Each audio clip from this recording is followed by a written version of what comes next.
In this lecture, we'll survey the literary and historical context of late Victorianism and modernism in preparation for our readings of Christina Rossetti, Matthew Arnold, Matthew Gerald Hopkins, and Thomas Hardy. While Romanticism and Victorianism are aesthetic movements that can be difficult to capture in a single overarching definition, modernism is even more problematic. To begin with, to be clear, we should be aware that there is a difference between the modern age as a historical period and modernism as an aesthetic movement. The modern age begins with the Renaissance, or early modern history, and extends to the 20th century, and it includes a vast array of changes in religion, education, social mobility, governmental structures, urbanization, the sciences, technology, industrialization, and so forth that allow us to rethink the ideas of faith and social and cosmic order, upon which cultures were largely reliant up to and through the medieval period. Modernism, as an aesthetic movement, is a time of expansive re-examination and experimentation in art and literature. A textbook way to approach the movement is to begin with Ezra Pound's modernist motto, "Make it new," and critics have indeed defined it as a tradition of the new. With this in mind, the possibilities for modern art are understandably immense. If you've encountered modernism before, you've probably already been familiarized with the generic themes common to modernism, which include feelings of loss, fragmentation, skepticism, and alienation. These are all anxieties that modernist arts address in response to the many rapid changes occurring in the early 20th century regarding industrialization, urbanization, and war. You might be familiar with Gertrude Stein's well-known phrase, the lost generation, which refers to those modernists who came of age during World War I, including, for instance, T.S. Eliot and Ezra Pound. The art of the renowned lost generation often revolves around a sense of disorientation, disconnect, and alienation that resulted from war experiences as well as a general sense of lack of belonging. For many, World War I served to underscore the absurdities of modern civilization. Poison gas and motorized armaments, products of mass society that were supposed to make war more efficient, indeed resulted more efficiently in mass destruction. These feelings were compounded by other major historical events like the Great Depression of the 1930s, which was then immediately followed by the rise of Hitler and fascism. In response to these developments, some poets became extreme liberals, espousing feminism and pacifism like Virginia Woolf and E.M. Forster, while others turned to the extreme right, like T.S. Eliot, D.H. Lawrence, William Butler Yeats, and Ezra Pound. We'll get into some of these poets next week. So, modernism is not limited to its early 20th century reflections on war, empire, and economics. It's important to recognize that its roots began in the 19th century. So let's take a momentary step back. The end of the 19th century in Britain is referred to as the fin de siècle. It is a time of angst, of hope, as well as fear of what is to come in the next century. Thomas Hardy, one of the poets we'll be reading this week, is one of the pivotal figures demarcating the end of Victorianism and beginning of modernism, and his poem, Darkling Thrush, is one of the seminal texts capturing how many saw the turn of the century as the end of a period of optimism and conviction, or the dawn instead of a bleak modern world. These conflicting feelings were influenced by the rapid changes occurring on multiple cultural fronts, including especially the sciences as well as social landscape of Britain. For instance, in the mid-19th century, Charles Darwin published his Origin of Species. This is a text that has been packaged and sold as having broken ground with the novel idea linking humans to animals. In truth, he wasn't the first to present a theory of evolution, and as we saw with the Romantics, the tension between the sciences and humanities had been long in coming and developed over the course of the century. However, the theory of evolution had serious and profound impacts on British culture. We've hinted a little at the reverberations of this theory in our Victorianism lecture when we discussed how some fear that underneath the masks of propriety, people may be brutes. This public versus private theme is most certainly influenced by the increasing tension between the sciences and culture and the consequent investigation of humans as not noble and spiritual as they had been represented before, but as ignoble and base. Scientific materialism in general unsettled the traditional stabilities of society. In the early 20th century, we get the first wireless communication across the Atlantic, the Wright brothers flying the first airplane, and Henry Ford introducing the first mass-produced car, the Model T, or Tin Lizzie.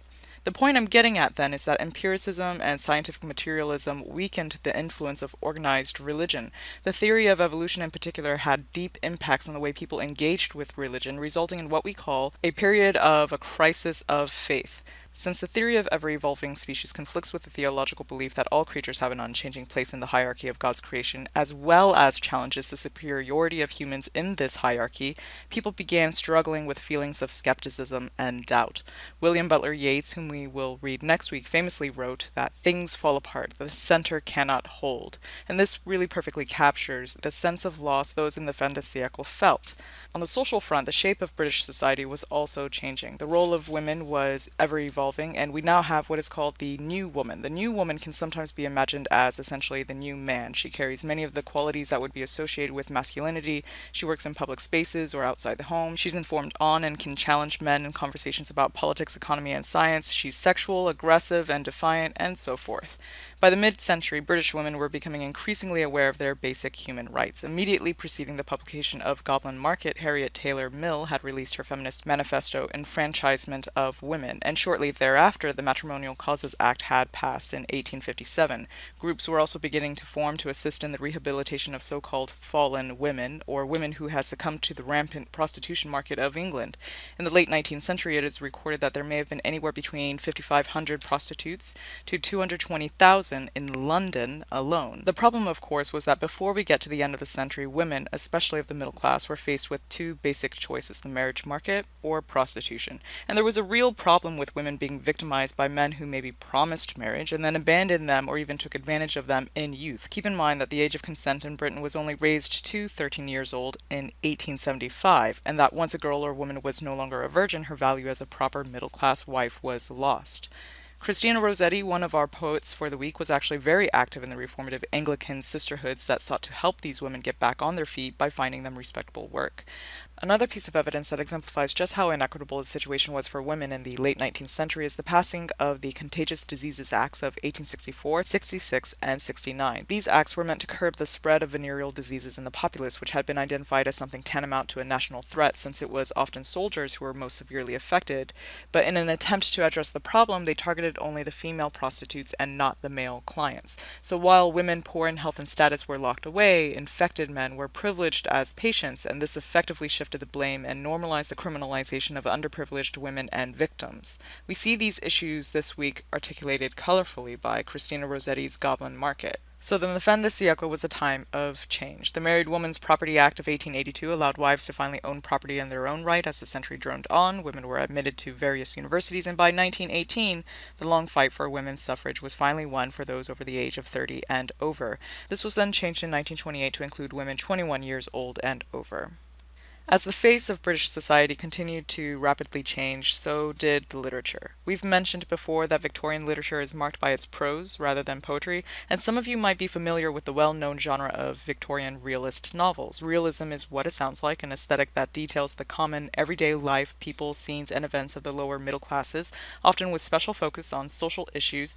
And so when you think of a good classic novelist of the 19th century, like Charles Dickens, Anthony Trollope, George Eliot, or Elizabeth Gaskell, it's often with this kind of aesthetic in mind. Joseph Conrad, who wrote Heart of Darkness, speaks back to this Victorian focus well when he commented on the purpose of novels, saying, quote, "What is a novel if not a conviction of our fellow men's existence strong enough to take upon itself a form of imagined life clearer than reality, and whose accumulated verisimilitude of selected episodes puts to shame the pride of documentary history?" End quote. The Victorian novel clarified reality's social problems.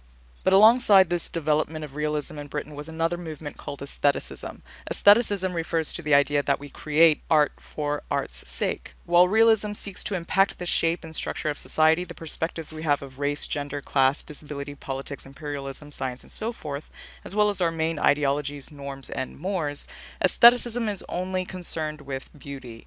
Oscar Wilde is one of the most famous aesthetes. He's the one who wrote The Picture of Dorian Gray and was famously imprisoned when he was found guilty of homosexual acts, which were considered criminal at the time. In his preface to Dorian Gray, he insisted that, quote, "There is no such thing as a moral or immoral book. book, end quote. This aesthetic aphorism defies the realist impulse to teach or instruct readers on some social or political issue. Aesthetes may be considered the descendants of Romanticism, and their appeal to the senses and sensations.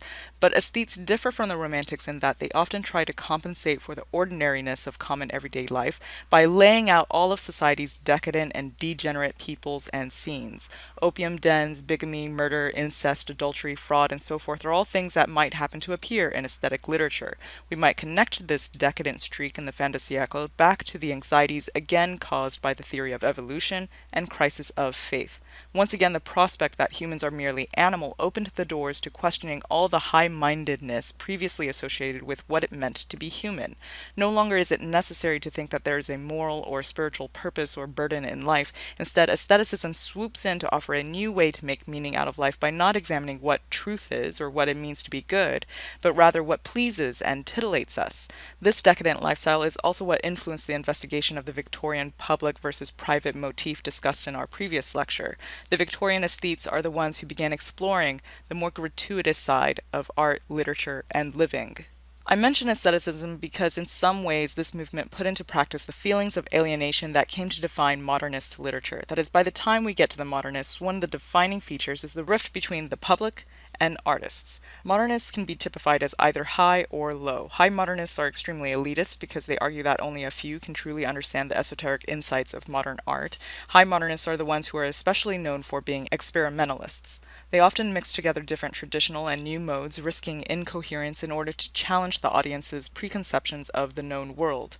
To this end, some turned to classical works of the past, looking for new ways to revivify and challenge traditional values, while others emphasize psychological awareness and cultural representation.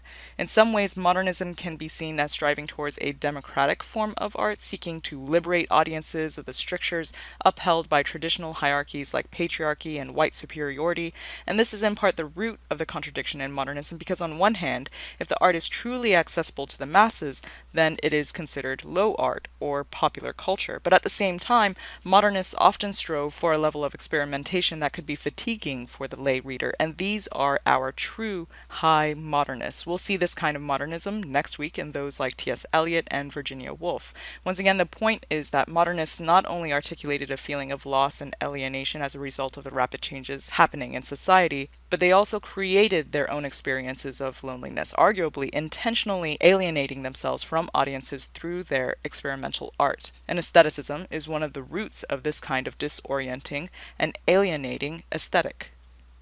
Aestheticism then helps us to segue to one more Victorian movement, the Pre-Raphaelite Brotherhood, that grew alongside as well as influenced it. In their art and literature, the Pre-Raphaelites aspired for what they called truth to nature, a concept promoted by John Ruskin in the 1840s that inspired artists to overlay spirituality with corporeality in a kind of highly symbolic approach, while also perceiving the symbol not just as a dynamic means of communicating universals, but as a part and parcel of reality.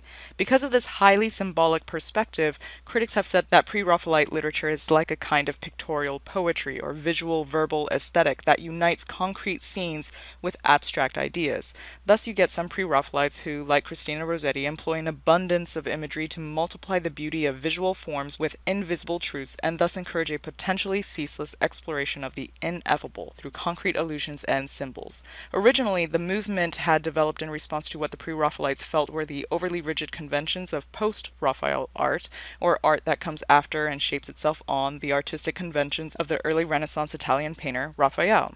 The Pre-Raphaelites, in extending romantic individualism and looking forward to the unruly nerve of the modernists, participated in the 19th century search for a modern aesthetic that resisted the limitations of tradition, and so they looked to the art and literature before Raphael, which means that we're also going to see some obsession here with medievalism. There's that romantic antiquarian element coming in again to play here, and again in some ways we can see Pre-Raphaelite art and literature as moving from Romanticism because of its focus on capturing a holistic and pure sense of self and reality, as well as moving towards modernism because of its effort to defy tradition.